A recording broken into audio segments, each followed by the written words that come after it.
एक पुराना टूटा फूटा घर जिसकी दूसरी मंजिल पर एक कमरा बंद था।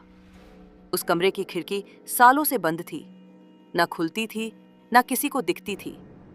अब उस घर में रहने आई थी रमा, एक अकेली माँ, और उसके साथ उसका 6 साल का बेटा पिंटू।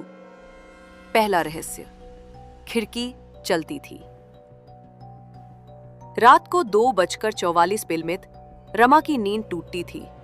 हर बार एक सी आवाज, चटाक चटाक, खी।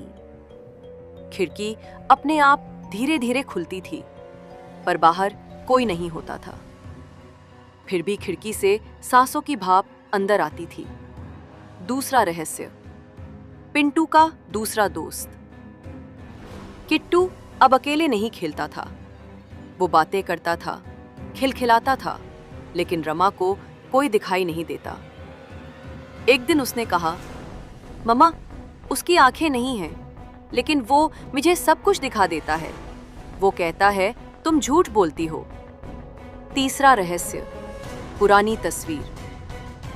दीवारों की सीलन हटाते वक्त रमा को एक पुरानी फोटो मिली, जिसमें एक औरत थी जो हूबहू रमा जैसी लगती थी, और उसकी गोद में एक बच्चा जो बिल्कुल पिंटू जैसा।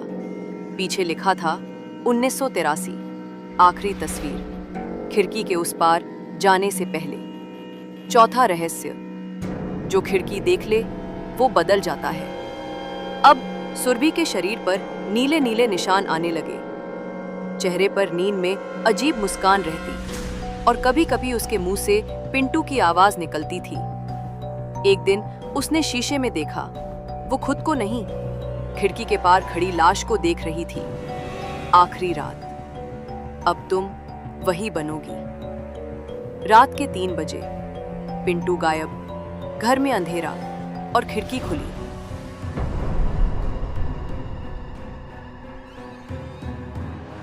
रमा ने देखा एक टेढ़े हाथ वाली काली परछाई पिंटू को अपनी गोद में लिए बैठी थी। वो बोली, अब तू उसकी माँ नहीं है। खिड़की ने सच देख लिया है। अब तू वही बन जो मैं थी।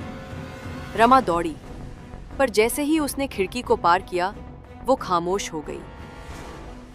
सुबह, घर बंद।